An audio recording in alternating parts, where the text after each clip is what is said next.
What it do? What it do? What it do? Since I done posted the wrong intro video, but it's okay.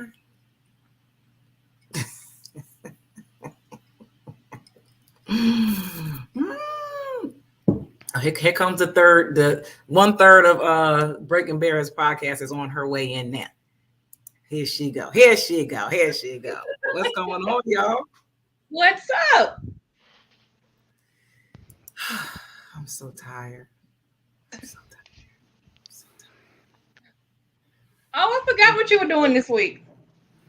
I am filming tomorrow for the Kingdom Business movie, TV show. So I had to drive up today to get the COVID test. Oh. So I am here. I got up at 5 to get here by 9. And I worked all day, and then we shoot tomorrow. So, I'm exhausted. I'm tired. Yeah. And I went to the bar so I could have me a drink with y'all. And it's terrible, but I'm going to drink it. It's terrible. What you get? Normally when I go out, I drink Tito's and Diet Coke, but she put way too much liquor in there. It's like she filled the cup all the way up and then put a splash of Diet Coke. And I'm like, ma'am. They think they're doing you a favor when they do that. Right. I'm like, they are. No, they are doing you a favor. Don't nobody want no soda down drink. You know I want a balanced drink. Yeah. Hey everybody. Hey y'all in the comments. I'd rather have an off balance drink, but it be on the alcohol side than the. I went to for the Saturday after my birthday. I went to a few balls in one night, but I ended up at a club, a hole in the wall club. Yes. And the lady gave me probably 3/4 of the cup was nothing but tequila, no ice. That's what I'm talking about. Drink that. No, I didn't need another drink. That's what I'm talking about. No. Well, thank y'all for joining. We're going to introduce ourselves. The Breaking Barriers podcast. We are back. We were on a break last week for Mardi Gras because it was showing out down there in the South, the Gulf Coast, I'm jealous I wasn't there with y'all, but I know Drena turned up for all of us, okay? For her birthday and Mardi Gras. Right. So for those of you who are not familiar with the Breaking Barriers podcast, I will introduce my amazing co-host, and then we will get into the show. We have our awesome author himself, Mr. Adrian Taylor, a.k.a. Mr. GC. A.k.a. Mr. Do It Yourself, because real quick story. Like, I went and made me some cologne. So I made me a couple colognes, tested it out. And I may say, they smell good. I named them after my sons. Oh. Yeah. So I asked Debbie which one was her favorite, and so she said the baby was her favorite. Hope she watching, because she swears she ain't got no favorite. Y'all crazy. And then we have our lovely, she just had her birthday turn up, Miss Drena, a.k.a. Drena Dreen. A.k.a. Drena finds out. Drena will find out, honey. She will find out. Okay. She gets the tea. Listen. Miss Contemplation, because she be, I don't know, she done had a couple and she be hitting us off the wall. I be like, is Drena drinking or she's high? I don't know what she doing. You know what I mean? I'm just saying, y'all, I was just thinking. And what, Drena? What is you talking about? What? You smoked today, Drena. What was it? Send me some. Thank you. Then she answered her own question. Right. Yeah, I do that a lot. Sometimes I gotta talk myself through it. Right. Ciao. And then we have our lovely hostess with the mostest. She always out in these streets, elevating. We have our host, Miss Dee, Miss AKA, The core queen. AKA. That name about to be trademarked in a few. We almost there. My lawyer reached out yesterday. Uh-oh. The name almost trademarked. Get ready. Okay. Let's go. We in these streets. Okay. Hey. Oh man. Before we go too, I gotta shout out Chris. Black Oh, Collar yeah. 6, man. My shirt at home. Yeah, I had been on the run, y'all, so I'm just not getting to it. So I ain't get a chance to put it on, but I will. Chris, appreciate it, brother. Look good, Yes. feel good. Just Yes. wanted to give you a shout out. You show us a lot of love, so I wanted to make sure to give you some love as It well, stands man. for all this, all the progress, all this progress, all the All, progress. yep, I think all the progress. all the About progress. no, my bad. About the progress. No, About the my progress. bad. About the progress. So appreciate it, Chris. Thank you. Hey, thank you, Chris. So we're going to start off our trending topics for the week, and I'm going to, since today is the last day of Black History Month, and we did no Black History facts, nothing. Y'all suck. No, I'm joking. We didn't talk about Black History at all. So I'm going to do a little fun fact for Black History Month, or just a little educational, if just in case people don't know. I'll read it real fast. The Black History fact of the month, since we didn't do any at all. I am going to talk about the wealthiest man in history, Mansa Musa. He was the 9th Mansa of the Mali Empire, which reached its territorial peak during his reign.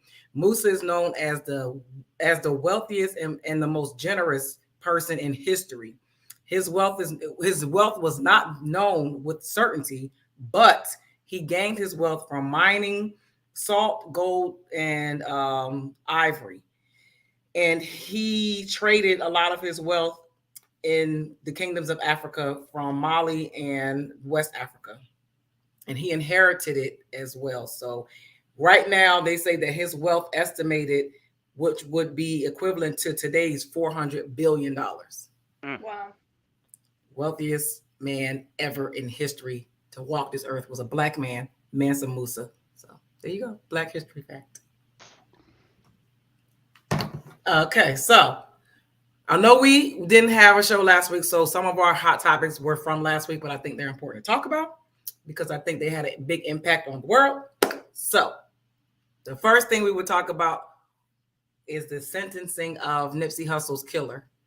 He was sentenced to 60 years in prison, which I think is very significant because Nipsey Hussle was a part of the Rolling 60s, the Crips. So the number 60 is pretty significant. And that case was like closed to the public, so we don't know many details at all about anything. He was sentenced.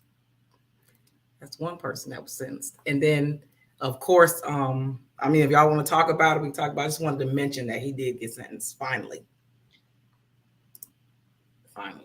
Oh, there go Chris. Hey, Chris. What up? Hey. And then, of course, the I ain't gonna be a smart ass. I'm just gonna say it. I'm not gonna be a smart ass. And then we also had Mr. Robert Kelly, who was sentenced to another 20 years for, I believe this one was for child pornography. I think the 30 years he got was a federal charge for sex trafficking. So I think by the time he get out of jail, he'd be like 80 something years old. Yeah. So, yeah, there's that. Robert Kelly. Interesting. So is he done? Is he done with court now? Like, are there any more trials right now?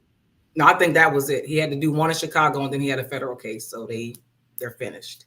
And if you haven't watched Surviving R. Kelly, the second one is actually documenting the actual court case, and it's very interesting, very enlightening, very disturbing. I had to take breaks watching that. It was a lot. So, yeah. Mm-hmm. Yeah, interesting.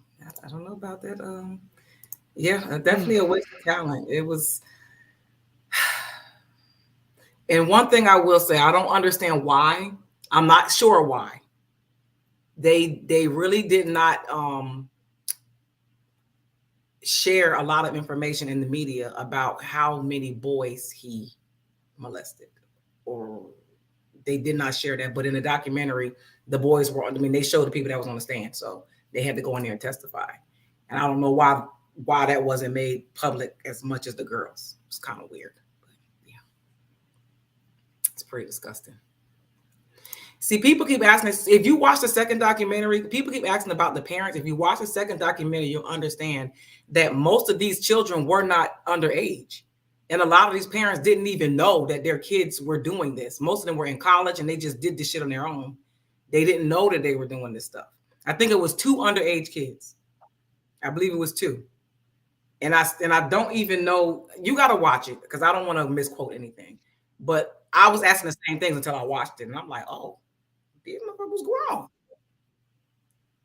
But there were 2 underage children. And then, of course, we all just found out that I think the statute of limitations ran out or something ran out. So Aaliyah's parents finally said something, their NDA ran out, some shit like that, where they were paid off. I don't know. It was a whole bunch of hot mess with that. But yeah, if the children were underage, them parents need to be in jail. Yeah. No, prosecutors were asking that he stays in jail until he's 100. Yeah, and he probably should. After what I heard, oh Lord have mercy, that man. It was a lot. I wonder.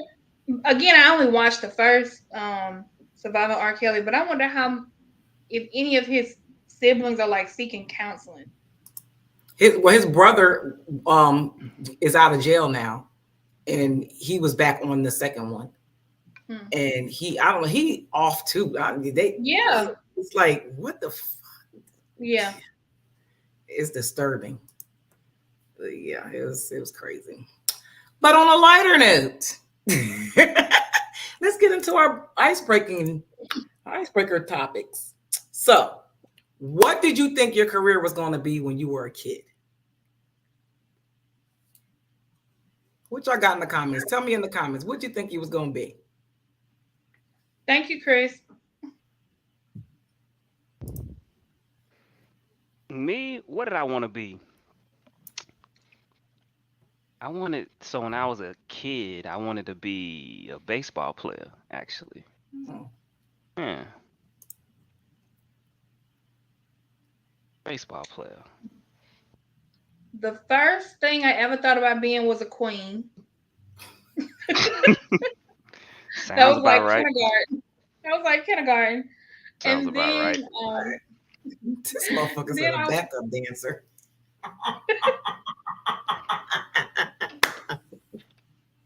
I wanted to be a queen, and then it changed to I wanted to be a oceanographer. Really? Where you get? Yeah, Drena, you had some lofty. Adrian, I feel like there was a lot of focus on like marine, like biology and all those things down here. Yeah, I'm sorry. Water. BJ said he was Joe's witness growing up, so he didn't have a lot of options. Lord. He had to go knock on the door. That is terrible. That is horrible, man. Oh my God. That got to be PTSD with that shit. I always wanted to be a track star. Always. There was never any wavering for that for me. I always wanted to be a track star. Does your son run track? Yep. Okay. He running there. He just made the team. Okay. My daughter ran track 1 year. Like, this ain't it. Which is weird because me and her dad ran track together. That job was like, She wasn't with it. She like, nah, I'm good on that. Okay. And my son loved it. Our oldest is he gonna start track this year. Adrian. He loved it, right? Oh, is he? Mm-hmm. his little self. Okay. All right, y'all. Next question. What was your favorite childhood sitcom? That's easy for me. Martin. It's not even close for me. I was gonna say age appropriate. I mean, right. So I mean, are we going? Yeah. So it's like, yeah. I mean, because Martin can't. I mean, I was about to say we was like teenagers then, though. was close I to don't know what year did 10, Martin come so out. 92. Of course I know. Well, yeah, that's childhood. That was childhood for me, for sure. Definitely. So I mean, if I go like a little younger, I really, as far as sitcoms, I really liked Family Matters. When I was little. Family Matters would be mine. When I was little, I liked Family Matters. Big Different time. World and Cosby Show, because I thought that was so cool how they like integrated the two. Family Matters, of course. I think everybody liked, and Full House. Yeah. I'm gonna be honest. I didn't appreciate the Cosbys or Different World when I was younger.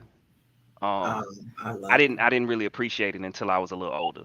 So Good Times. Yeah, that was good. As a kid, I didn't really appreciate the Cosby Show like that. I love the Cosby Show now, like, which is right. I watch it all the time. But when I was little, I watched it. Yeah, when I was little, I watched it, but I didn't love it like that. I liked it, if that makes sense. In Living Color.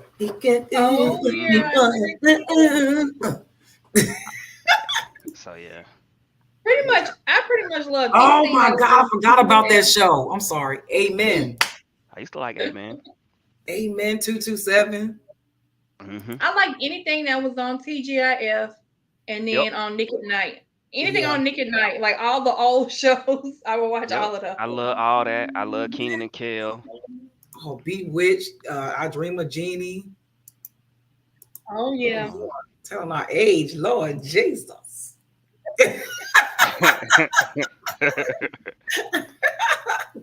Dang, we had some good shows. All in the Family. Yeah. Oh yeah. Married with Children. The 18. I didn't like the 18. I ain't really watched the 18. I didn't like it. Whenever Different Strokes. I watched Different Strokes. Yo, the Jeffersons, that damn George Webster. I watched Little Webster. Oh yeah, Webster. Oh, Knight Rider was it with Kit. Did y'all watch Charles in Charge?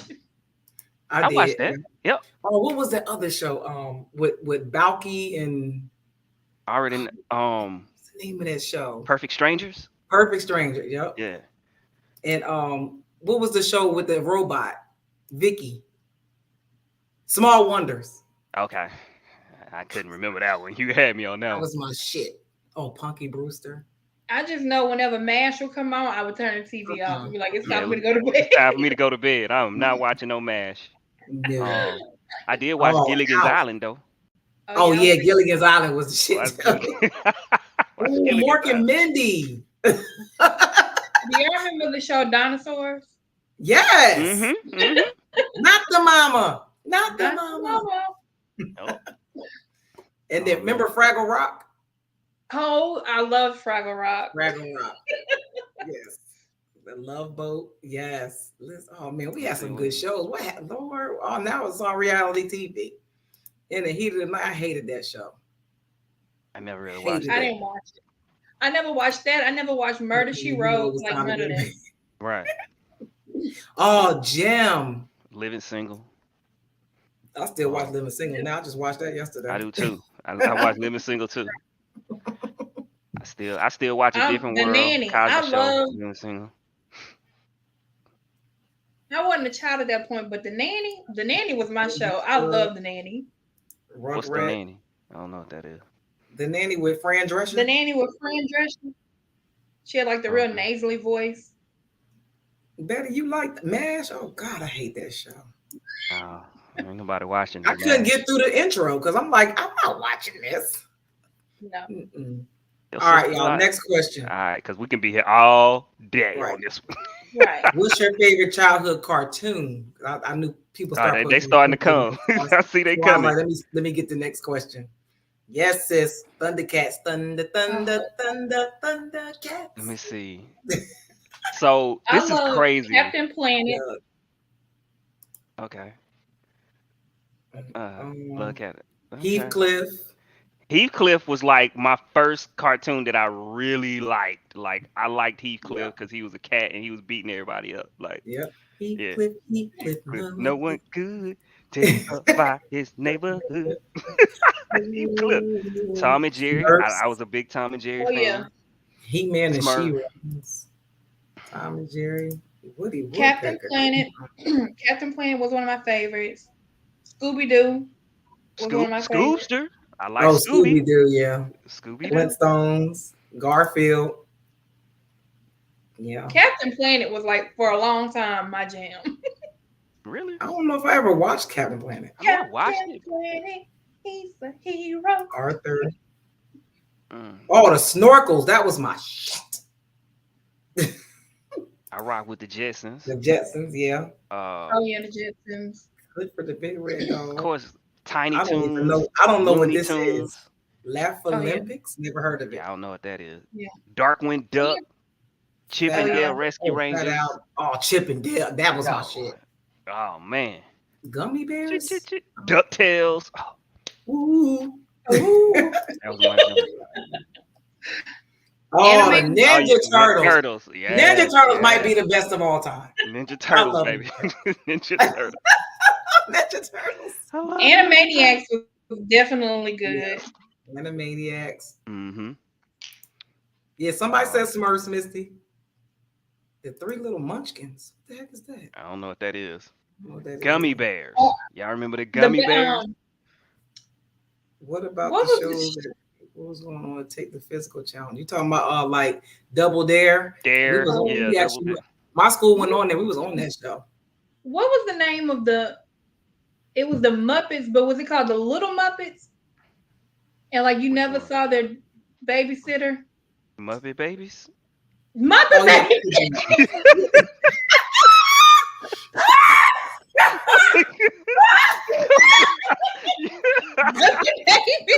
He said the Little Muppets. You didn't see the babysitter?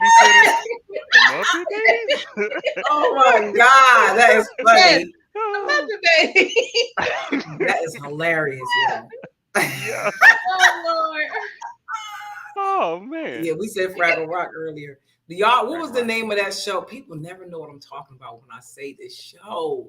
It was a show where every time somebody would come in the room, the guy would turn back into a mannequin. But when you left, he turned into a person. It was a guy. My sister need to turn. I know she know what show. Oh man, the Chipmunks. Alvin and the Chipmunks. What was the name of that damn show?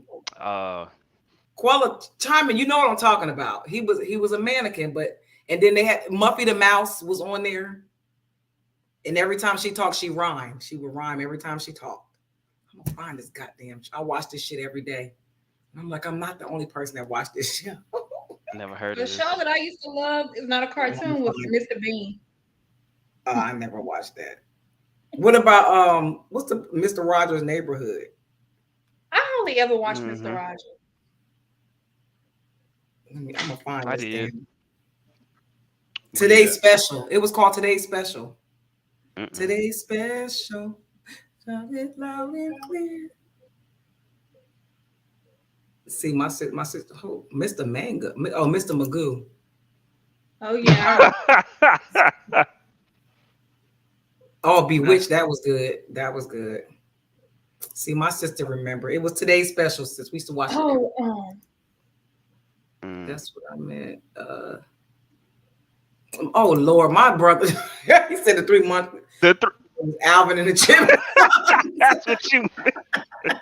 The Three Little Munchkins. I'm like, oh God, I hate Barney. My daughter used to watch that Barney and them Teletubbies. Oh my God. Teletubbies. Weird ass cartoon. All right, y'all. Great icebreaker. Great icebreakers. Great icebreakers. Now we're about to get into our main topic. So what are 3 things that you should ask on the first date?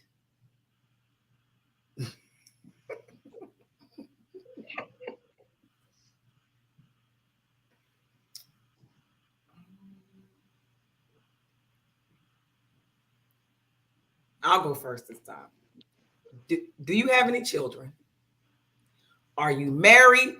In a relationship? Does anybody think you're in a relationship? This is all one question. Do you live with anybody? Are you still sleeping with your baby mama? Are you anybody? Does anybody think they're in a relationship with you? Are you actually single? That's one question. That's one question. Do you live with your mother? Or does she live with you? Or does she live with you? Them my three. So repeat them, because that second one was a lot. So do you have any children? Okay. Does anybody think you're with them, married to them, in a relationship with them, sleeping with them, still going to sleep with them, have a relationship with them, anything with them? Are you actually single? That's two. And do you live with your mom?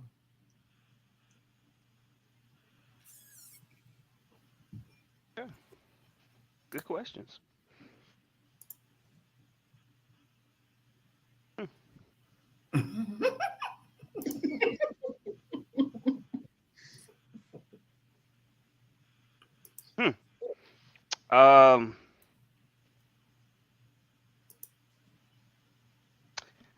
What is your name? Hopefully I already know it, but if I don't, I hope so. What is your name? Are you emotionally available? And do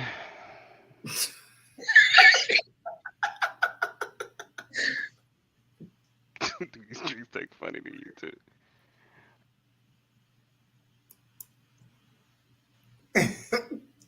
So I was joking about what's your name, but are you emotionally available?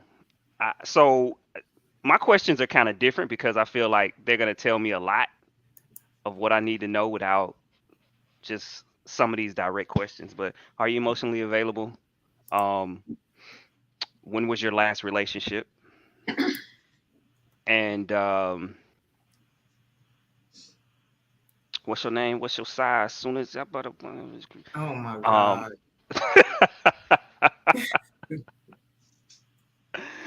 What do you see yourself in 5 years?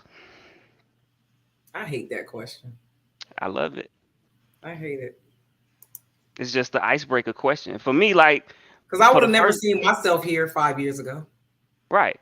I wouldn't have answered that question. So it's not really about your answer. It's really about how you answer it. For me, it's not for you. I'm not so, especially as a guy, I was never looking for some detailed answer. I just look for something that shows me that you're about growth. That's it. I'm just so that's what my questions are more about. Like, are you about growth? Are you available? And where you see yourself. I mean, you know what I'm saying? We can't plan it out exactly, right? But it's mindset for me. That's what I'm worried about. As a man, I'm worried about your mindset. So my questions are gonna really be centered around mindset and are you available? I wouldn't know what to say. Shit, I don't know what the hell I'm going to say. Filming and shit. I don't know. I got a lot go. I see myself doing a lot of shit in 5 years. But just say something. Just say something. It could even be something as simple as better than where I am today. It's just that's why I say it's not really a right or wrong answer. Well, there's a wrong answer, but there's not necessarily a right answer. I like that, Misty. I like those questions.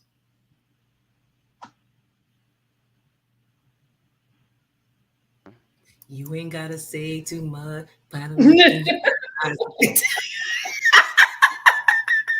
Are you dating to just date? Are you looking for some serious? Hey. Because it's funny that I know a lot. Like right now, people don't really date for real, so it's hard to even like have these conversations. How was your week? Do you have questions you want to ask me? Do you have any stuff? Chris, what kind of women do you know, Chris? What's your relationship with your parents? But what if they all lies? They just telling you what they think you want to know. Well, I mean, you'll eventually figure it Right. out. But I mean, most of the time, people don't ask questions at all, or they just have really surface level conversations, and then they sex themselves into situations. Mm-hmm. Yeah, and yeah, so I don't know. I mean, over time, people will reveal themselves. You ask the right questions, they gonna eventually lie themselves out of it, or their actions and they, you know what I'm saying, and Mhm. what they're saying ain't gonna line up. So Absolutely. take the chance. Take the chance. I always tell people, Mhm. take the chance. Yes, indeed. Okay, so next question, Uh-oh. next topic. I'm sorry. Oh. Okay, so y'all know that there's like this wave of middle-aged women hitting the wall, and they they are on clearance now, and their value has gone down, and they're gonna die alone with a dog, and they made all these bad decisions. All this stuff is all based around women making bad choices, and now they've decided that they want to be married. So what about the middle-aged men who have made bad decisions and have hit a wall, and now they want to get married? The reason why I brought this topic up because it was a guy on a dating show that I watch, and he was like, I think 47, 48 years old, something like that. He has 7 children by like 4 or 5 different women, and now he wants to be married. Never been married before. And the lady on the show was like, well, why couldn't you settle down with any of these women that you had children with? Oh, I was young. They and one of the kids was like in his arm, actually, was like 2 or 3 years old. And this dude 48. Mm. She was like, well, you just had a baby 3 years ago. What are you talking about? Like, you still making the same kind of decisions. So what woman, the kind of woman you're describing, would even sign up for this? And then also I asked this question because there's a lot of men who are actually dying alone from heart attacks. They like by themselves in their houses, no wife, no nothing. So why, like, what are these? Can we talk about the men? Because it's a lot of onus being put on women dying alone. But what about these men? Can we have that conversation? Because I know there's a double standard, and there's always double standards in certain things. But I know there's a double standard when it comes to men having a lot of children versus women having a lot of children. But I'm just saying. Hold on. What did you say? Hold on. Middle-aged men still have appeal to all ranges of women. It's different for us. Not if you got 7 kids and you 50 and one of them is 3. Mm. Good day.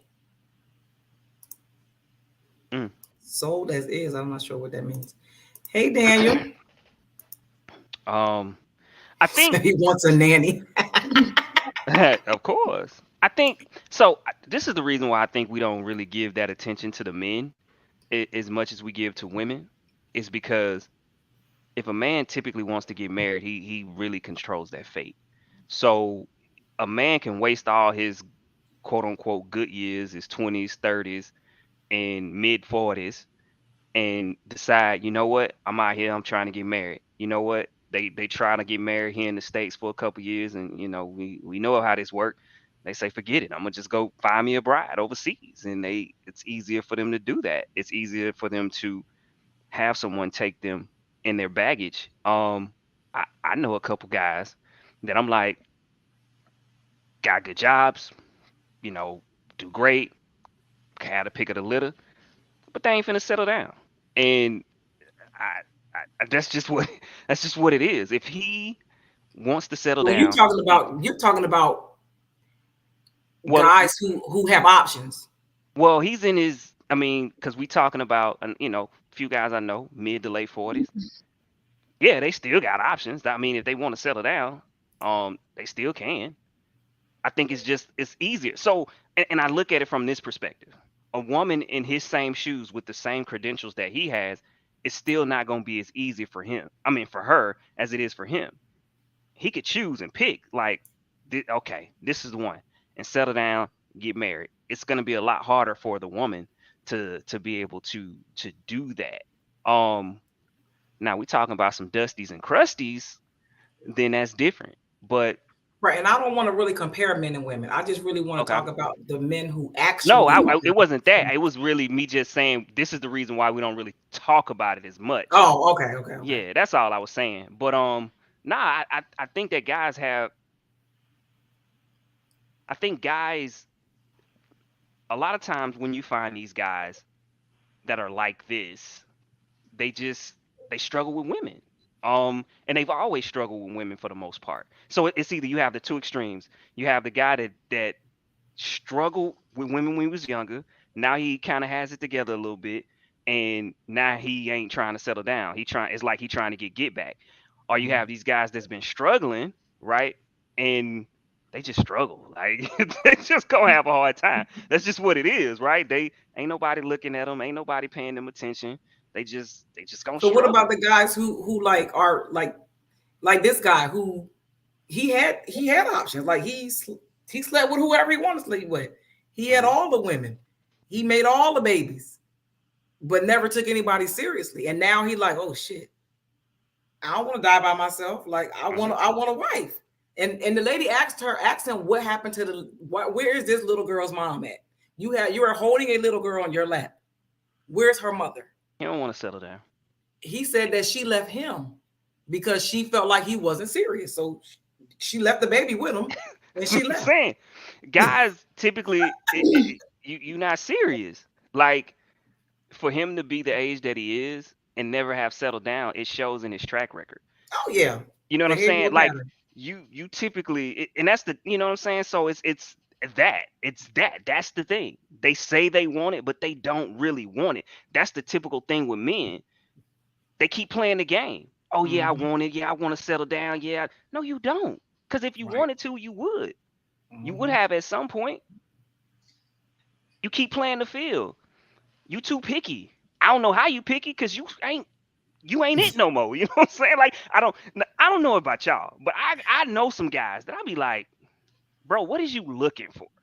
Like, bro, you a whole 5.5 out here in these streets, bro. Like I don't. Yeah, man. You know, so this is the flip side of where Kevin Samuels get these dudes messed up. This is that flip side of that, because you have these dudes that thinking like, yeah, man, I'm the stuff. You know what I'm saying? Because what they know is the guys are gone. You know what I'm saying? It's like, well, a lot of guys, they done settled down already. Like they know the numbers game now. You know what I'm saying? So they playing that where it's like, yeah. So now they extra picky. I know a few of them like this. That's like, ask me, bro, how you settle down? Like, what do you mean how I settle down? Bro, how you get married with all these women? I ain't paying no attention to that. Like, if you really care about somebody, you will settle down. Man, it's hard out here, man. They be on you, boy. And I'm like, bro, I know you. Like,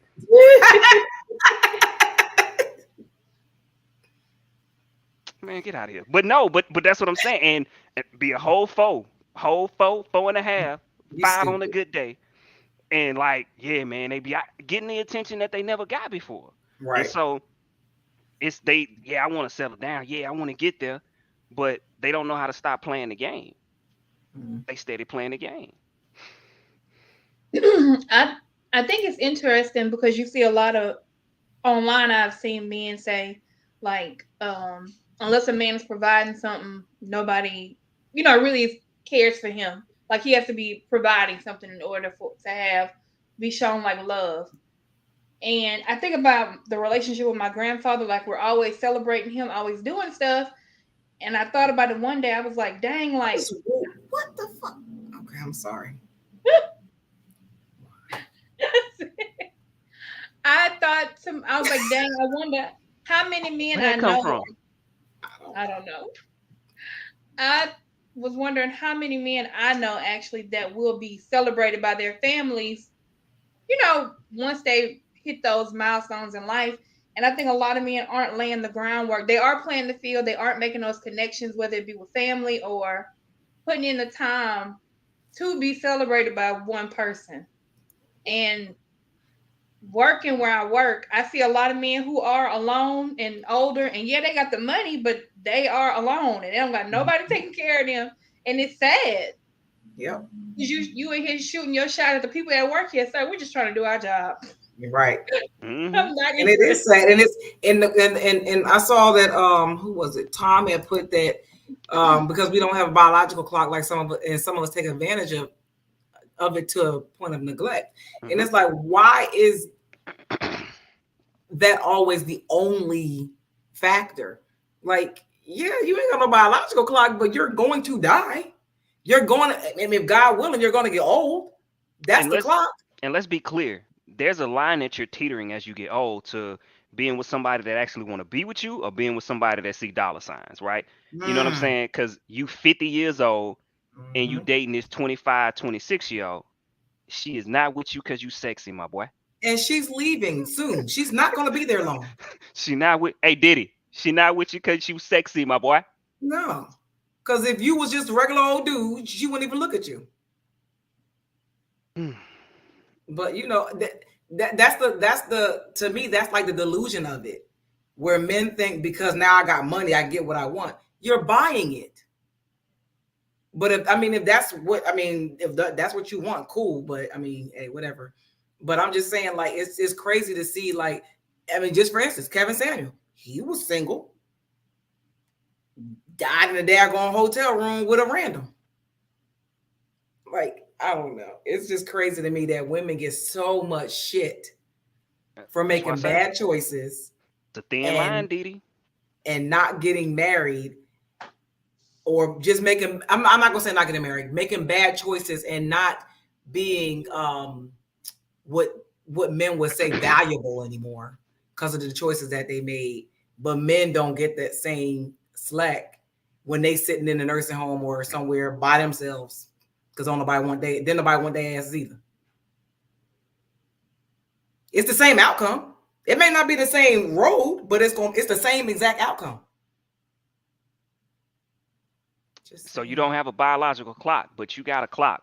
And it's a clock. And guys need to understand that. Like, because it's lonely when, like you said, you going at home, you 55, 60 years old, and you by yourself.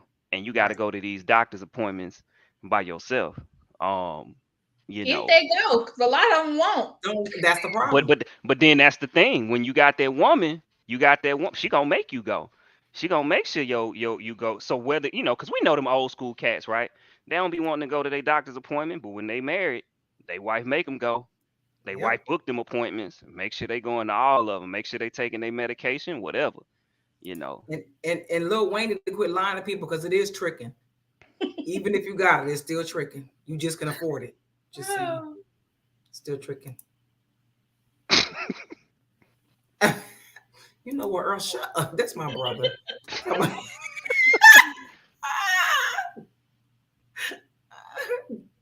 Oh, I thought that was. Oh, I can't see who he in the picture with, but I thought that's who he was with in the picture. Who? That's my other sister. That's my big sister and my brother in the picture. Okay. Well, all right. Shannon Sharp discusses loneliness with Ocho Cinco on Clubs. Yeah, like, because that facade of, I got all these bitches, or I can sleep with all these people, that ain't nothing but bravado. It might be cool when you in your 20s and you high-fiving each other in the locker room and shit like that in college. But when you getting older, don't look like a normal functioning human being does not want to do that forever. Well, see, this is what we're talking about right here. That's Shannon Sharp's fault. Shannon Sharp was single because of himself. And he's talked about it. I loved football. Football came before everything. Now he's older. He wants to settle down. And the issue he's going to have is he don't know if you're there for his money or if you're there for him. And he's going to struggle with that. Yeah. But he's past that prime, right? Shannon's 54, 50, somewhere in there, right. 54, 55. So now it's going to be, is she really with me? So that's going to be a question that's always going to be looming in his head. If she with me for me, or he got to be with a certain type of woman. Yep. You saw when he was, what's her name? Murphy, Eddie wife, ex-wife. I remember when he used to, Nicole, when he was shooting his shot at her, like he going to try to shoot his shot at someone that already has money, but then also he's going to be expecting certain things. It might be tough for old Shannon. It's going to be tough for a lot of them guys like that. It's the same storyline over and over and I'm like, y'all don't get it. Now you want to be with somebody, right? And now he want to be with somebody. He want to have somebody there. Yeah. Bro, but you had somebody. You had plenty of options. You squandered them away. Now you don't know if they really there for you or if they there along for the ride. Like I keep telling people, everybody ain't disposable. Everybody's not replaceable. You're gonna find out the hard way. Yes, and do they even know how to have relationships? No, because at this point they have been around so many fake people. They can't figure out who real, who fake, who this, who, like they don't even know. I would hate to have that kind of life. It's a struggle. So you don't know who around you that's genuine. Like, no, nope. Because you probably on guard with everybody, no matter where you go, who you with, unless you just got those few people that you have from the beginning, maybe your homeboys or something like that. But other than that, nope. Because who you gonna meet as Shannon Sharp right now that ain't looking at you as Shannon Sharp? That's what I'm saying. I mean, and you know, she got to have her own. And then that's gonna come with its own thing, right? Like y'all gonna have to figure out how to make it work. But that's why it's a struggle for him, because him being with somebody that's on the same level as him is gonna be hard. Why? Because he's gonna want somebody that can cater more to him. So that's gonna be a hard thing for him to do. And then, but the person that caters to him, he don't know if you catering to me because I'm Shannon Sharp or because you really care about me. Shannon, it's a struggle, and that's what a lot of these cats. That's why I say it's a fine line. So that's why they always throwing like, baby, I'll take you on a vacation, baby, I'll do this, I'll do that, because they know at this point it gets to that point where it's all about the money. It's like, look, I'm gonna pay for companionship because I done squandered away my time to really build something with somebody. Now I gotta pay for companionship, and that's what your boy Diddy's doing. Yeah, he's okay with it. Diddy is straight paying for companionship. He putting these women on allowances monthly, and having babies. Yo, sit down. He's embarrassing. I just can't do it. I can't. It's just too much. Diddy will never date in his bracket. Don't nobody want Diddy that's in his bracket. Who? He like boys. Anyway. Yeah. I remember when he was on the Breakfast Club. I know this is before you move on. And he was like, I like that, daddy. I like that, daddy. I was like, right. Take it. Like, it's a bit disturbing. Ill. Like, okay. Is that how New Yorkers talk? I was like, is that how New Yorkers talk? I don't know. Like, what's up? Wait a minute. Your uncle's, what's your uncle name, Tom? Tom, what's your uncle name? Yeah, what's your uncle name? What a name is? What's your highest bill? Hold up, Unc. I know that's right. Now that's a pickup line right there. Wow. All right, y'all. So I got a video for the next topic. Why do men hold on to good women when they know that they don't want to commit?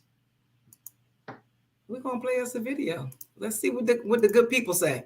Right, y'all want the long answer or the short one? I want to go first on this one, Adrian. The women they don't want a relationship with because they are selfish, period. Because he knows what she brings to the table, so she's emotionally invested. So he plays games with her so no one else can have her. Men like this stay so they can milk you for everything that you have, or until they find someone to replace you. And to me, you can't get more selfish than that. I done seen some loyal, good women destroy themselves because they can't let go of a man that continues to take from them. Eventually, he's gonna take the most important piece, your spirit.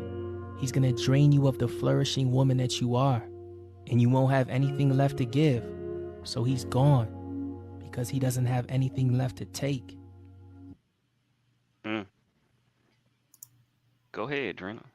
I pray that my internet holds up for this because, ladies, I'm talking straight to you. And this is from experience. I've been through this. I know plenty of women who have. You know when somebody is not about you. They can say one thing, but you can tell in their actions. And at that point, you have to decide: do I want to stay here for this piece of dick he giving me that's keeping me attached, or do I want to choose myself and find what I am looking for? You can't blame somebody. They're not holding you hostage. You are continually choosing to put up with the bullshit they feed into you. That man that made that video, he just wanted some likes. He wanted to go viral, but that's not what that is. Can't nobody hold you hostage. You have to take accountability for what you got going on. Be like, hey, this man is full of shit. Let me find somebody who ain't and stop dealing with him. What you got, Adrian? So guys typically do this is I will say this. I mean, he's definitely correct. You know, you're using them. So there's different reasons that guys stay with women, and use them. It could be for their next transition. They are waiting for the right one to come in. It could be the sex is good to them and they like it. They don't want to give it up and they don't want somebody else to have it. And then you just have some men that's just straight assholes and they don't want you, but they also just don't want nobody else to have you. And it's just that simple. Some guys just typically operate like that. It's sad. Is it right? No, it's not. But I agree with Drena 1,000% of what she just said. Like at some point, you have to decide, I can't keep going through this. I can't keep going back and forth with this dude because these dudes, their actions and words aren't lining up. I don't care. Like, it's just not happening. You're not talking about a guy that's telling you the right things and doing the right things. Something is off. Or he's telling you the right things and his actions are off. Or his actions are great, but his words ain't right. Like, something is off. And it's at some point for you to decide what you're going to deal with and what not. Dudes can be assholes when it comes to this. When it comes to knowing I got her and she ain't going nowhere. That's just like, think about this. Women don't typically do this. Men do it. Where they be like, man, try to holler at her if you want to. She ain't going nowhere. Women don't do that. Women don't say, holler at my man if you want to. He ain't going nowhere. That's not even in y'all vocabulary to do that. Y'all wish it would try y'all man. That's what y'all wish. Dudes will say that. Why? Because they know that women have that loyalty bone in them. And typically they're not worried about another man coming in and taking a woman that they have the heart of, whether they treat them right or not. So at some point you have to say, I'm done. I can't do this. And he's going to keep trying because that's what he going to do. He going to say, first he going to, because this is typically how guys will do it. They're going to play the hard role. Whatever. I don't need you. Whatever. Do what you do. Do you. Couple weeks go by. Hey, baby. You know what I'm saying? You know I love you, girl. You know I miss you, boo. You know what I'm saying? They're going to do whatever it is, that little thing they do for you that you really like, that always soften you up every time to get him another shot. And then a couple months later, same shit. Cut that shit off. Or they'll say, "Oh, I'm sorry if you took it that way." Like I'm sorry you feel that way. I'm sorry you took it that way. Those are the key words that they say. And again, this is something that I know firsthand. I dealt with it, and it was I mad at that person. Like, so they're a shitty person. I was more upset with myself because I allowed it to go on for so long. And like you can't. If somebody's a shitty person, you can't be surprised when they shitty to you. Mm-hmm. BJ says, so what's commitment? Because he may believe they're already committed. Are we talking about marriage? And was that conversation that was had? Now that's a good question because a lot of times people assume things. Like what I may think is commitment that my partner may not agree with. And we may not have even had a conversation about commitment. I might think I'm in a relationship with somebody that I'm not even in a relationship with. So those are good questions. You got to know if you even with a person or not. I don't know. Right. But I agree with this narcissistic behavior. That's definitely definition of a narcissist, and you got to identify those behaviors early. Those are the worst positive. You can only do what you allow. Absolutely. People are just innately selfish, and it's not easy to find genuinely selfless, kind people. So a lot of men, which how it should be, if you're not ready for X woman, leave her alone. You know what I'm saying? Like, that's how I always looked at it. Like, look, if I was talking to somebody, I'd be just, look, I ain't ready for you. I'm just not ready. So I'm not finna waste your time, play with you. If you single, when I am ready, I'm gonna shoot my shot. But hey, if not, I missed out. I wasn't finna play with nobody's, feelings or emotions, but it's an ego-driven thing for men. You know what I'm saying? That's what it is. They like to conquer women. Some, we're not talking about all. Some, right. So it boosts their ego, and that's what they like. They like for women to fall all over them. They like that type of attention. They don't like the healthy relationship. They like the toxicity. Yep. Yes, it's men too that like toxicity in relationships. So whether they say it or not, they do. And most of the time, like when something is supposed to happen, it will happen. Like you don't have to force it. It just happens naturally. You don't have to guess. You don't have to question. You don't have to wonder. Things just happen. It's natural. It just happens. It's just like, yeah, like my life right now is just happening. And it's amazing. And I love it. And then also, some men, so finishing off what I just said, so some men, based off of this topic, some men know they're not ready right now, but they holding on to you until they are. Because you are someone they would want to settle down with, but they ain't ready. So they going to keep playing the game till they ready. And so I'm glad you said that. Because so if a man is holding on to a woman until he's ready, does he believe that woman will still be the type of woman he wants when he's ready? Because whatever he's doing at this moment is changing her. Right. Exactly. But men stupid. They ain't seeing all that. You know what I'm saying? They ain't seeing all that. They're hoping for the best. They're like, look, because they let you walk away, and then they like, dang, but I don't want to see it with nobody else though. I ain't really ready for it right now, but I don't want to see it with nobody else. So let me bring her back in. And hopefully in another year or two, I'll be ready for her and she's still there. I'm going to try to play it how I play. That's how men to do. And then at that point, the woman is done. Right. There's so much damage that's been done that, and he's superly, typically trying to fight for it, doing everything. This is what we see in the movies, right? He crashing your wedding and all this other stuff, right? And I hate them because they typically have her leave the dude that's been treating her right, bending over backwards for her. She leave him to go back to this dude that done played her all this time. You be like, all right, TV. Yeah. So, I mean, you live and you learn, and hopefully you learn sooner than later. Yes. Yeah. Next topic. It is the topic of the show. What makes a guy corny? So this topic stemmed from if you guys didn't see, I believe it was I don't know, some award show, and Michael B. Jordan was stopped by a journalist, and she happened to have went to middle school with him, and she was bigging him up, whatever, because it's Michael B. Jordan, of course. And he was like, "Oh yeah, the corny guy, right?" Because that's what I guess he remembered her from calling him corny in school.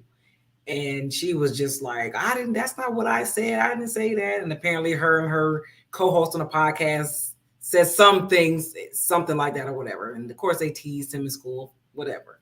So what makes a guy corny? Because it seems like the corny guys always are the ones being teased, but they seem to be the ones that are most successful at the end of the day. So what's a corny guy, y'all? I think we're all a little corny in our own way.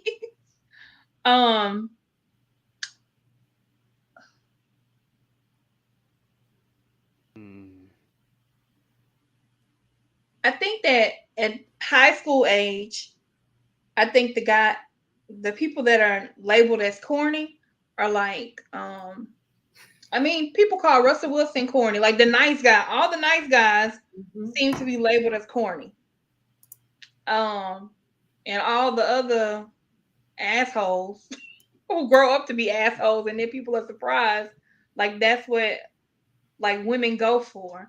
And I think that at a young age, I don't know why, I feel like a lot of girls feel like, oh, they want a bad guy because they feel like they could change him to make him nice.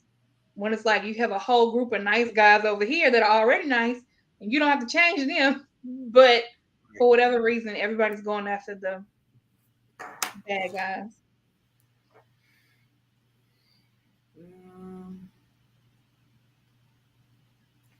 It said people are considered corny until you want or need their. I don't know. I don't know. So what people look at corny, right? Passport bros. I'm sorry. Joking. I'm sorry. I mean, hey, yeah. But I mean, like typically dudes that are corny typically don't stand out. They usually blend in, especially when they're younger, right? They usually blend in,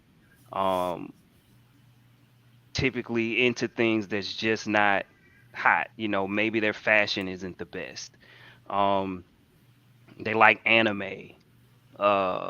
You know, stuff like that is typically what people would deem, especially with us. Anyways, let's keep it 100. We talking about black dudes when we talk about corny. We ain't talking about nothing else. So let's just. Sorry, Daniel. So,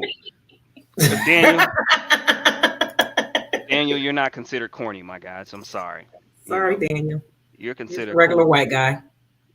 So, and but that's sad. So you look at it where it's like, I can't say that I was ever considered corny. You were never corny, Adrian. But I was smart though. So like, I was smart. I mean, I am smart. All of that stuff. So, but I can say this. I feel like older women were attracted to me more than women my age when I was coming up, and I feel like part of that is too. So it's like we look at some of these guys that were deemed corny, right? And now it's like you might could say that, but they want it. I feel like because of that age, you bring something different. You kind of chill, relax, and then older women, because they done been through some things, like no, like oh that's that's somebody you gonna want to be with type thing, right? And so once you start to get a little bit older, I think everyone kind of sees those qualities and like, yeah, that's what I really, really want, other than dude that, you know, was considered super, super cool type thing. That makes sense. But like, yeah, I think that's what people consider corny. I don't know. I think it's sad, especially the older I get, of what we deem corny. You know what I'm saying? Because it's so funny because I look at my oldest son and I'm like, you corny, bro. Like, I'm like, he gonna be corny. And I'm like, that's probably what they. I'm like, well, I guess what you got going, because you're gonna be handsome. Well, you are handsome, and you're gonna be a handsome young man. So, but but as far as like the things that he do into, you know, he crack jokes and they be corny. I be like, yo, you don't be corny. But it's sad that, meaning I don't think he's corny, but you know, he would probably be like, bro, that was corny. You know what I'm saying? Deemed that way because of society. But it's like, you smart, you handsome. I don't understand why we look at our people like that, just because they may be a little bit different. So that's black culture though. Like if you're not like the jock, on the head of a basketball football team. The jocks they get all the praise because they got swag. But if you got the guys that's like maybe into the tech world in school, they don't look at them like that. They the geeks. They corny. So Yeah. an interesting thing to me, I know Adrian he'll probably understand it more just because it's about here on the coast. But like I was friends with guys that were corny and like the other guy, like the jocks, so the more popular guys. And so there's a certain area. I feel like in Turnkey there was a good number of guys that were considered corny. But I was like, they hang with those same guys in that neighborhood who are like the more popular kids. So I don't know if it was because the way they dressed or they didn't wear all the Jordans and everything. Yeah, they did watch anime. It's just strange to me. But and most of those guys ended up all like dating white girls. And I've had a conversation with them separately, each one, and it was because they felt like, oh, black girls didn't like me, or oh, they were so mean to me, or like all these different things. And I just find that very interesting. I know a few guys like that. That's a great definition. I think I dated early on the corny guys. My daughter's dad is corny. He was never like the jock or anything. I don't think anybody really knows who he is. So like, and we all went to school together, but nobody really knows him. I have a friend. Her type is corny guys. Like her husband looks like the corniest person you ever met, and he is very, very, very successful. But I think, it's one of those things that some people like that whole cool, that persona, you know what I'm saying? But the total package is trash, except they got a persona. It's like you gotta find a well-balanced person. You know what I'm saying? You can't just be like. Chris want to know what makes a guy cool. His persona. I think just the way you carry yourself, that swag, right? The way you talk, the way you walk, that confidence, typically is what makes a guy cool. And it's the prototypical type of what Black culture kind of deems cool. You know what I'm saying? So you may think, man, I'm cool. Like you like anime, all this stuff, and you like, I'm cool. But people like, bro, you cornball. Like, what you talking about? Because why is Russell Westbrook deemed corny? Because he's nice. That's why people. I mean, I think that's what it is. I think he's nice. He's responsible. He does what you're supposed to do, and people think that is corny, as opposed to, who Sierra has dated before. Well, Chris, you're asking who decides that. History has decided it. So it's evidence. As a guy, typically, and I ain't saying you, Chris, but I'm just saying the typical guy answer is gonna be, who would you rather be, Future or Russell Wilson? Typical guy answer is gonna be Future. It's not gonna be Russell Wilson. That's crazy. So the guys that were deemed corny, if I think about it, all those people have reached a certain level of success compared to the people that were cool. So does being corny drive them to be successful, or is that just already in them? Because Michael B. Jordan was called corny, and in the recording, like they said, he was walking around high school carrying headshots in high school. And so they were like, what's wrong with this dude? Right. So like, do you use that? Corny is really just different. He's doing something different than everybody else is doing. Yeah. See, and that's why people understand sports, right? The athlete, they get that, they understand that. But think about this: when you're super driven on other things, like say you're driven about robotics, right? You're driven about those types of not athletic, but academic things.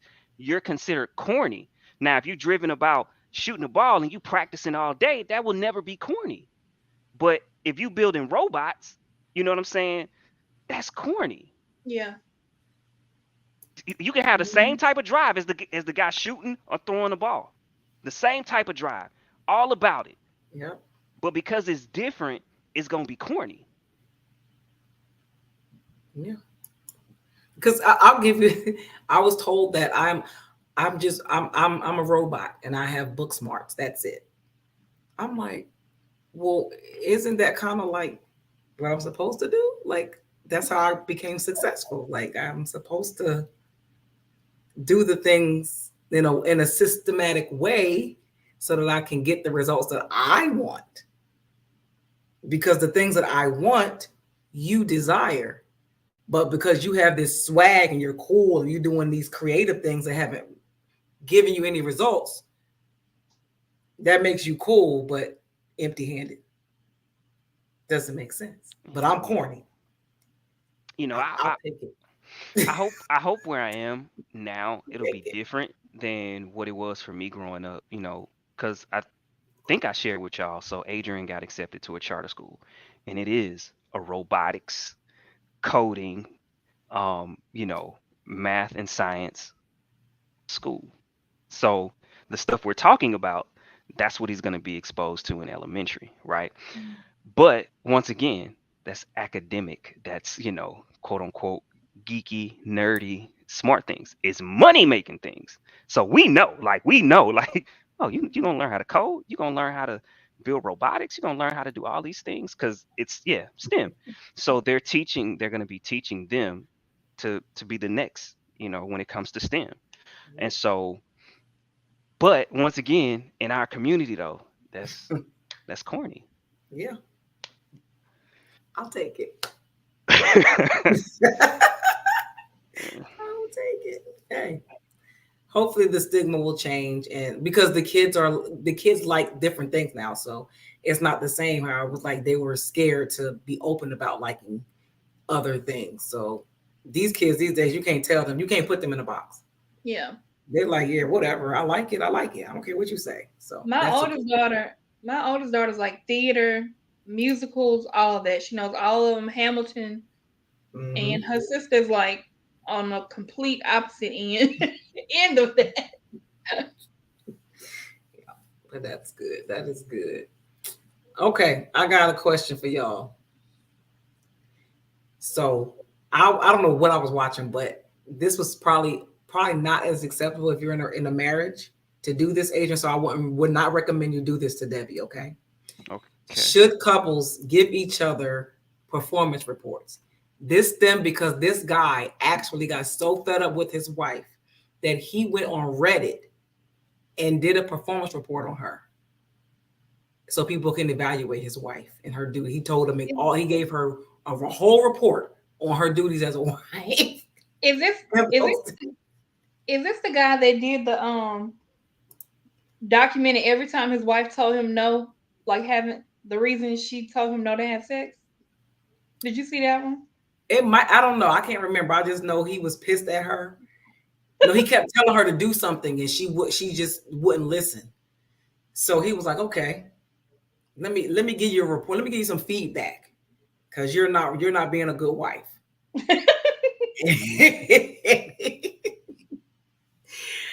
I was like, but do you think that you should? I mean, do you think you should give your spouse or your partner a performance report? And if so, how often do you think you should give it?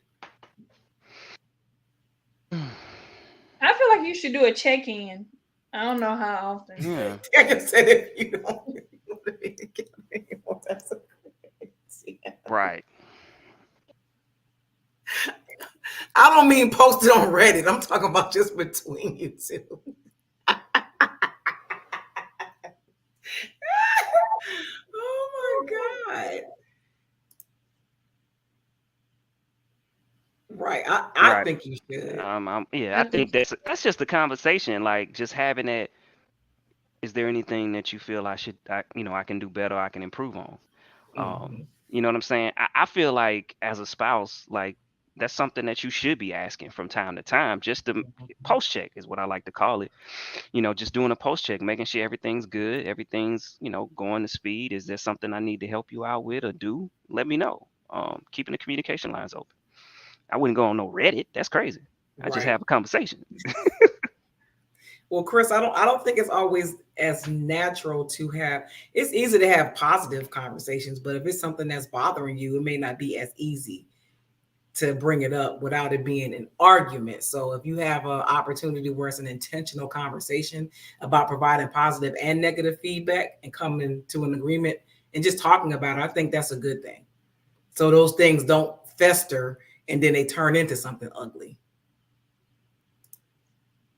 Because what we learned in the military, doing peer feedback is the hardest feedback to do.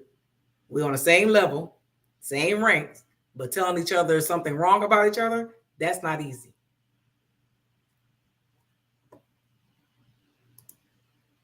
That's how you have an effective. Yeah, I agree. Chris, that sounds great, but everybody doesn't have the same maturity level. Everybody doesn't have the same communication levels. Everybody doesn't have the same conflict resolution levels. All of that sounds great, but when you're two people coming together with totally different backgrounds, Adrian may think something is stupid, and his wife, it could be detrimental to her. Mm-hmm. And if she doesn't feel comfortable with telling him that, it's going to fester in her. And that's going to cause a problem. But if they have an intentional way of talking to each other about things and it's a safe space, I think that's pretty cool. It is hard, Misty. It is very hard. You should be able to, but some people can't. They can't. Some people absolutely cannot handle criticism at all. Mm-mm. They get defensive, get super defensive, and start shooting back. Bow, bow. No. That's one thing I'm big on, right? If you come to me and you have an issue with me, I just gotta listen. I don't care. It's just not my time to bring up anything that I feel ill will about, from something that you done in the past. No, I didn't bring it up. I'm not bringing it up now. So you have a situation. That's what we're gonna talk about. That's what we're gonna rectify. Now, if I decide a couple days later something I want to bring that up, then cool. But I would never bring it up when you've decided to come to me, because that's dismissive, and I'm dismissing your feelings by bringing something up like that. So you got me. You brought it up first. Let's talk about it. Let's figure it out and come to a solution. I don't know why people do that. Like, I hate that tit for tat. That's kid shit. Like, no, be a grown up. Somebody came to you. They have an issue. Hear them out. Like, it ain't your time. You ain't got the flow right now. If it was that big of a deal for you, you would have brought it to them first. You didn't. It's not a big deal. Preach, preacher. So, but yeah. Lord have mercies.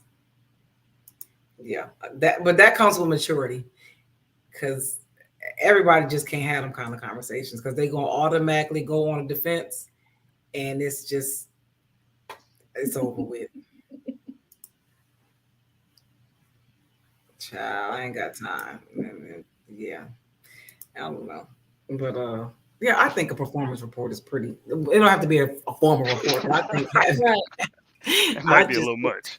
Yeah, he was out of control, but I just think having that safe space to be able to have those conversations. No, and I think a lot of times people just have never really had a conversation with other people. A normal conversation where somebody's giving you negative feedback and it's not an argument. So they don't even know how to take that, because they just automatically turn to argument. Like, no, I'm allowed to tell you something that's not positive, and then we work on it. Everybody's used to negative feedback only when it's a dispute. And I think sometimes you gotta ask yourself, do you want to work on getting better, or do you want to just be right? Child. And what is the prize for being right? I've been trying to figure that out a long time. Is there a prize somewhere? Man, not if you care about the person. It is not about being right. It's about the solution. And that's what people should have in their mind. It's about the solution. It's not about being right. Your ego, think about this. If this somebody that you love, this somebody that you care about, like, you worried about being right, like, that's something wrong with you. because that's selfishness. Like you selfish. You worried so much about being right that you're not considering their feelings. You're listening with the intent of responding. Like, yo, love on your person, man. Like, I don't know. Maybe I'm tripping. Maybe I be thinking this shit easy. People tell me that, Adrian, you just be thinking stuff easy. The shit ain't that easy. But no, you're just a good communicator. Tom, I be wanting people to tell me about my cooking. Is it bad, Drena? No, I mean nobody's told me that, but if it is, I want somebody to know so I won't make it again. Drena said nobody's told me that. All right, y'all. So I've been trying to get to this topic for like 3 weeks. I don't know why we can't never get to it. We're gonna get to it today. Is marriage still a goal? And are most married people miserable?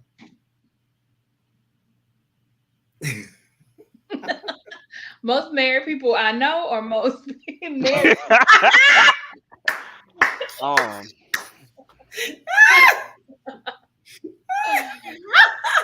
Marriage is a goal for me. I want to be married. Really? Yeah. You do? You don't act like it, Drena. I want to be somebody's wife. Really?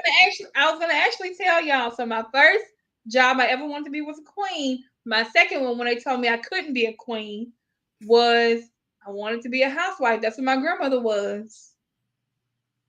But yeah. Drena, I just did not think you wanted to get married, man. I think I'm gonna be an awesome wife. Okay. I'm not saying that. I just didn't think that's something you wanted to do. Yeah, I do. Okay. I don't know when, but I do want to do. That's not a goal for me at all. Okay, it's not. So, but let me ask you this: it's not a goal, but are you open to it though? You know, that's two different things. Yeah, you know what I'm saying? Okay. Okay. Yeah. Okay. Yeah. But I might have to let somebody know. I think that tune changed quick, didn't it? Just say. Yeah, definitely open. I think if we look at social media and like stuff online, it seems like people don't want to be married, but that's like what's being pushed out there a lot. I think if you ask the everyday person, I think marriage is a goal. Like the people that have experienced it before. I'll say this. I don't know if marriage necessarily is a goal, but people want companionship. So when people say they don't want somebody, that's a lie. Because we're not made to be here by ourselves.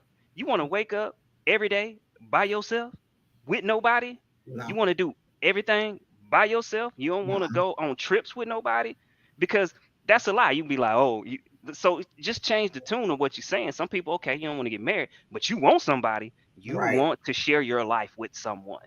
Absolutely. You do not want to be by yourself. We are not made to be by ourselves. Because the same people that screaming they don't need nobody, they don't need to be married and all that. Soon as they get a boyfriend, oh my God, all down your timeline. Like, goddamn. Thought you ain't want nobody. Right. They hate men. Hate them. And then next thing you know, you can't get them to stop, posting about them once they get there. You like. See, the thing is, everybody makes it look so fun to have a hot girl summer, or to be going on all these trips with your girls. But like what they don't realize is all these women that are rapping those songs are going home to somebody. They're not really having a hot girl summer. They're not out in the streets. I don't want no hot girl summer. I'm good on that. So Adrian, you're the only married person on the panel. Are most married people miserable? So I definitely know both sides of the coin.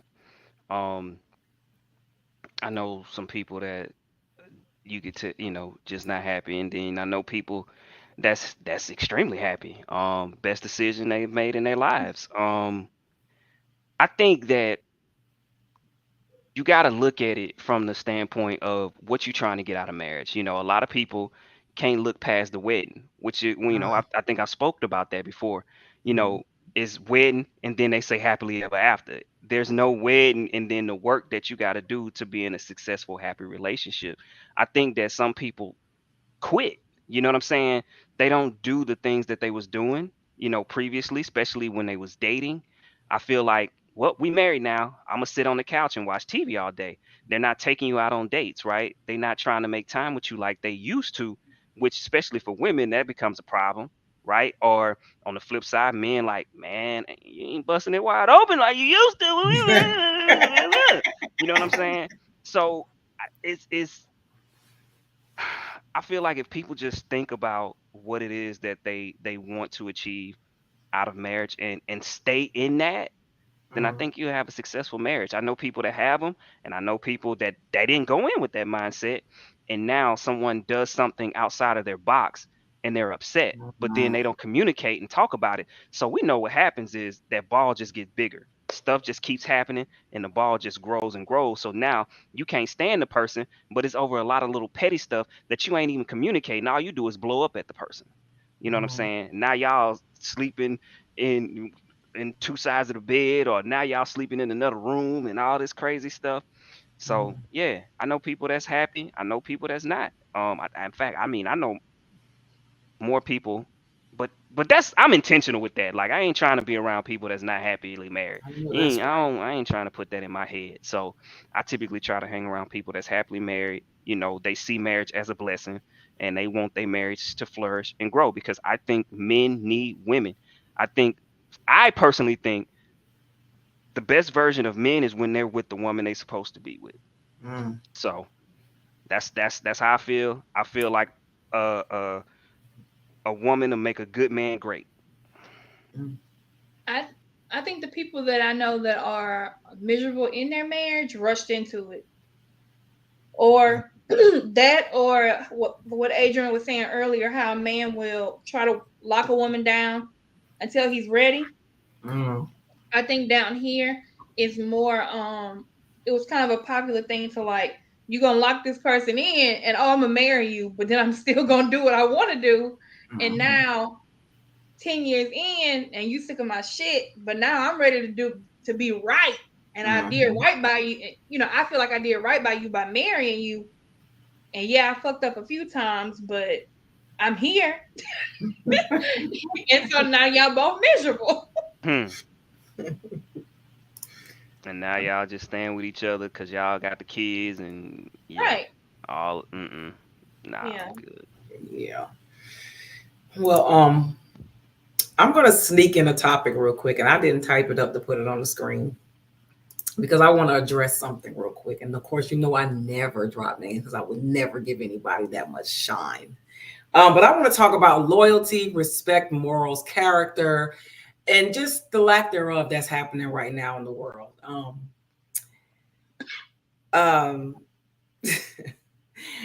Apparently, the Breaking Barriers podcast is being watched, and we appreciate the views. We appreciate the views.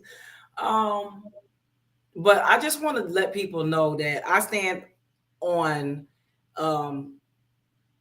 ethics, morals, values, respect, loyalty, honor, trust, a lot of things that develop good character in people. And I usually only surround myself with those types of people. And had I listened to Adrian, I'm gonna start listening to you because you be knowing. Had I listened to Adrian, I wouldn't have even seen this shit. But I just want people to understand, when I allow you in my space, you mean something to me. Because I don't be around people. I don't even go outside, to be honest with you. I don't leave my house unless I have to. But if I allow you in my space, I want you to know that it's an honor to be in my space. And when you violate that, I take it personally. So right now, it's a shift that's happening, I feel, in the world, in the atmosphere, whatever. And people are just doing things just to do them, to get likes, to get views, to put content out there, whatever it is. And apparently, whatever the Breaking Barriers podcast is doing is making some noise. It's shaking some rooms, it's shaking some tables, and bringing people together to come against us. If you feel like you need to do that to get your shine on. But what you're doing is you are cutting off your nose to smite your face just for a couple views, because you ain't get that many. And you could have tried to renew or rebuild the bridge that you kind of burnt down already? Because I hadn't cut the bridge. But Adrian burnt the bridge down, threw the ashes in the damn sea, swept that bitch away, and dried the land. It was over for him. So my bridge was still there. I tried to leave it there, but now the bridge is gone. There will be no conversations, because when people intentionally go out and do things to be disrespectful and harmful and then try to act like they're not, for the second time, that shows a character flaw. So I just wanted to bring it to y'all attention real quick that I don't deal with disloyal people, dishonest people, dishonorable people. So stay the hell away from me.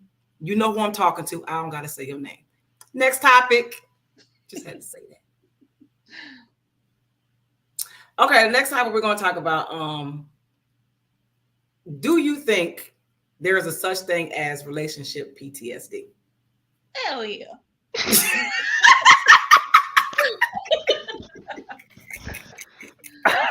Well, all right, Drena, elaborate. I mean, I feel like anytime anything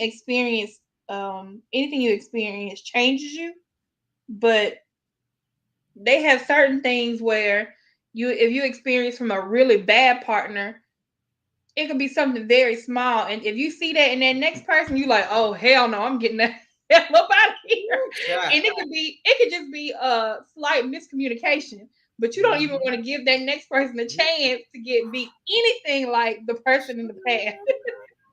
You feel that little thing in your stomach, like, nope, I'm done. So yeah, it's definitely real. Definitely real. Oh my God. So do you think, okay, so we know that is real. And people always say, like, if you just getting out of something, or if you're not healed or whatever, you shouldn't go into something else because you're gonna make somebody else suffer for whatever you went through. Do you think you're ever totally healed from it though?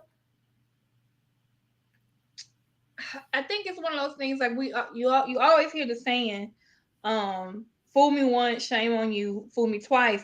But you could be moved on to another person and you hold them at number 2. You don't want them to fool you again. So it's like that person didn't have anything to do with what old boy did to you. You still holding on to it. So I don't know. So then that means you're not really being fully committed and vulnerable to the person, and that's not fair. Yeah, and I think those people shouldn't get involved with people because they haven't let those things go. Because they haven't dealt with they traumas. I mean, let's be clear, it's real, and you have traumas for previous relationships, and I dealt with it. I definitely dealt with it where I was triggered, and they would do something, and it wasn't necessarily exactly what the previous person did, but it reminded me, and it looked like it could possibly go there, and it would trigger you, right? And so now you feel some kind of way. You going off on them. They like, man, I don't even know. Right? They don't even know what the problem is. Right? They like, what is happening? And so that was one thing I had to check myself on, because I'm like, dang, like I literally just blamed her for something she ain't even do. I ain't even know at the time. Had nothing absolutely do with at the time. Yeah, man. I think people need to understand healing yourself is vital. When you break up with somebody, you definitely need to make sure that you're done with that person, and you need to, heal, because the next person that come into your life, you could possibly push them away, and they're a great person. You know what I'm saying? And it's because you haven't dealt with the trauma from your previous relationship. So, yeah. Ooh, child. Well, folks be that it could be a smell. You got on that cologne. Throw that motherfucking cologne away. Throw it away. What Misty you don't even know. What Misty just said about sometimes it doesn't come up till it's deep in another relationship. I think at that point, if you're deep in that relationship, you have to let your partner know, hey, this happened to me in the past. This is what it does to me. Let them know, because you don't want to be chewing their head off and they be like, what? Where did this and go? You have to have an understanding partner too. Yeah. Because sometimes they just be like, I don't care. Like, you got to have an understanding partner, because some people just, I had a coworker who, as a younger person, she was molested, and so for her, love, she was married, but like she was trying to make her husband understand, I don't view sex the same way as you do. For me, for her, like it was still a problem. Like she didn't see that as being like a loving thing. You know, she hadn't dealt with that trauma, and so they ended up ending the marriage. But like I never thought about that, you know, until she said that to me. I was like, I never would, you know, until you experience something like that. Like you got to be open with your partner and let them know this is where I'm having an issue. Mm-hmm. Yeah, that's a tough one. That's child. Listen, I've been woke up.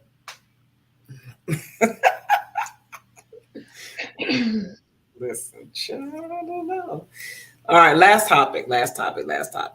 At what point in a relationship should counseling be considered?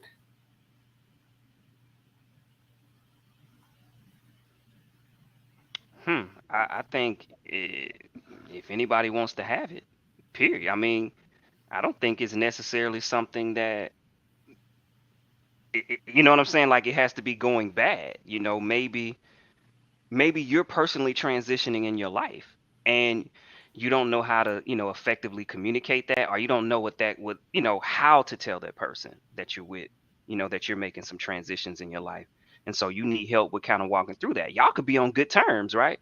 But maybe some things internally, but y'all a team that you're going through, and so you're like, yeah, I need some help to be able to process this so that way I can effectively communicate this, these changes to the person that I'm with, because I still love them, but these, I, we a team, so I need to be able to bring them on board and talk to them about these things. So Right. I don't think you know what I'm saying? I don't think that you should be waiting for something bad to happen to be like, yep, we about to go to counseling. I think that you should be doing something in that form throughout the relationship. Not that you have to go every week, right? Right. But just something. Yeah. Do you think it's a good idea to have like, because some people don't subscribe to an actual therapist? Do you think it's a good idea to, because you're married, so I don't know. Do you think it's a good idea to have like couples like over y'all discuss things, or that's not a good idea?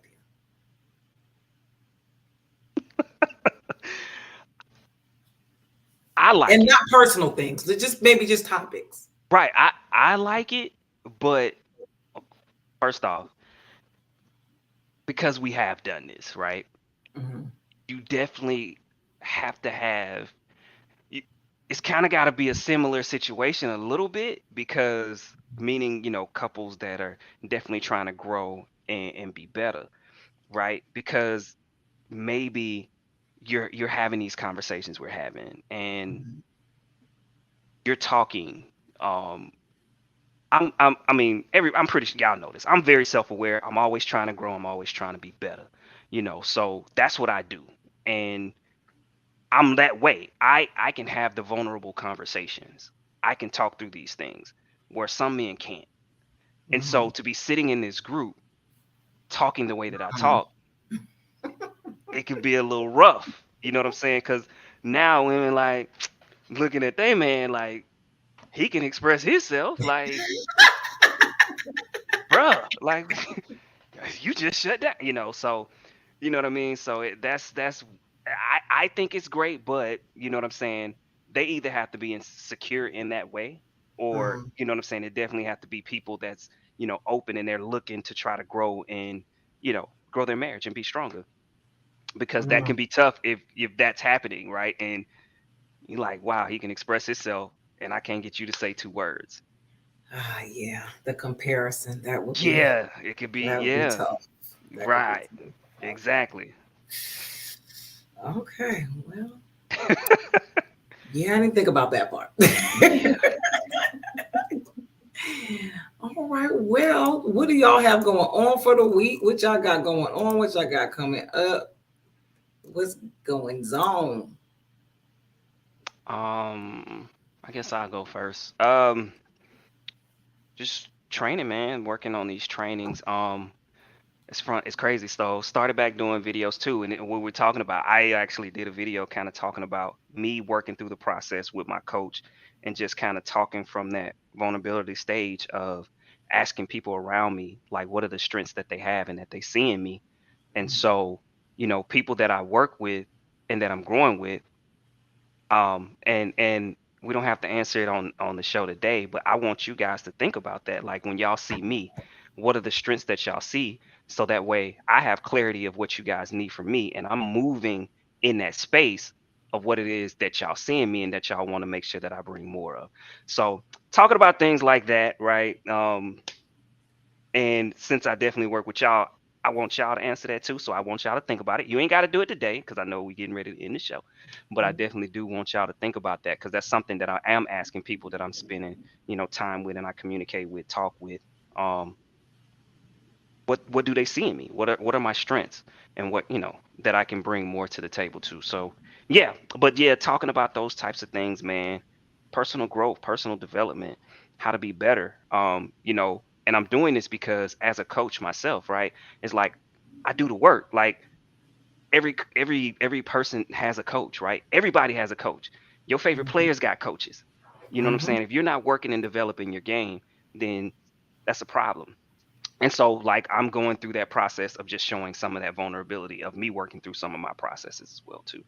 So, doing that, website is coming, of course. So, what, this February? So, basically, in another month, it's going to be coming. So yeah, I got some more products that's coming. I'm gonna have a guide that I'm going to be dropping, a personal development guide. Um, so it's going to be a guide, with information and then also with journaling, areas for you to journal. It's going to have some problems in there for you to be able to work out and talk through. But yeah, all about growth, man. That's my season. That's what I'm on, and that's what I'm transitioning into. Is helping others with their growth as well, having that clarity about themselves. I know I just said a lot, but that's what I'm working on. You got Drena. I'm working on the second annual Derby Soiree. We're about to roll those tickets out for that. And today I actually set up a meeting with the person that I'm looking to be the sponsor of the life skills program Expo I told y'all about with the seniors. So hopefully talking to him about funding it, and then I can get everything else to fall in line with it. After the meeting with him, I'll set up a meeting with like a lot of the local officials to get them on board to make sure I'm able to use like the different facilities. So yeah, that's what I'm working on. Okay. Oh, okay. Well, y'all know I'm in Atlanta right now. Tomorrow I'll be filming as a background actor for Kingdom Business Season 2. Me and I don't have a name for my truck, but me and my truck will be in the movie. And then on February 25th, I will be the guest speaker at a sneaker ball in Philadelphia for my friend Juan. And March 25th. March, it's Lord Jesus, March 25th, ma'am. Yes. To speak about business and stuff like that for the Core Queen. April 7th, I think, through the 9th, I'll be in Houston for Ebony Fit Week to go out and work out with my people, network, go to some conferences and stuff like that. So I'll see Danique out there. She'll be there. I get to meet her in person. And then, of course, I have my new waist trainer will be coming out. I previewed it. I've been sampling it and trying it out and training in it and seeing how it fits and work before I roll it out. I love it. So it'll be coming out, I think, maybe in about 2 weeks, probably around the same time, like March 25th, something like that. So be on the lookout for that. Just to let you guys know, I would like to make this announcement. I like to always remain professional in everything that I do, but my talent management expertise will be solely on me. So as far as my acting and stuff like that, I'm just going to be, y'all probably don't even know my daggone talent management company. It's called DK Talent Management, but it will be solely on me now. I will no longer be in the music industry. I have retired from the music industry. So y'all won't see me posting anything else about anything in the music industry unless, of course, somebody wants to do something with me. Then I'll do that. But I'm focusing on me and my acting. I got my acting classes. I'll be in more roles and stuff like that. The movie that I'm in should be coming out in the summer. I'm waiting for them to give me the date for the premiere. So I'll definitely keep y'all posted on that. I'm just waiting for the word myself. I'll definitely keep y'all posted on when my episode will be out on Kingdom Business Season 2. I'll be doing some networking tomorrow. I'm excited. My first paid role. So let's see how that go. Yeah, more to come. I'm excited. Seems like the doors are flying open, and I'm just happy to be in the number, you know. And we appreciate y'all for being in the comments tonight, y'all. We had a good time tonight, some good laughs, some good comments. And Daniel's always a hoot. We appreciate y'all. And my girl Misty Soul is in the comments. I gotta shout her out. She is the artist who did my self-portrait. If y'all didn't see it, go on my page and check it out. She did a phenomenal job. Hand-drawn, hand-painted me. It's amazing. If you don't know who she is, her work is in the Philadelphia airport. It's on movies. It's on TV shows. Her work is everywhere. She's an amazing artist in Philadelphia. So check her out. If you want some commission work done, please check out Misty Soul. I think she's Mama Misty Soul on Instagram, Misty Soul on Facebook. Y'all check her out. She's great. She did a great job. So y'all come check us out next Tuesday. Y'all know we're here every week. Share this live. Like it on YouTube, subscribe to the channel, turn on your notifications. Let everybody know about the Breaking Barriers podcast, y'all. We love y'all. We appreciate y'all, and we'll see y'all next week.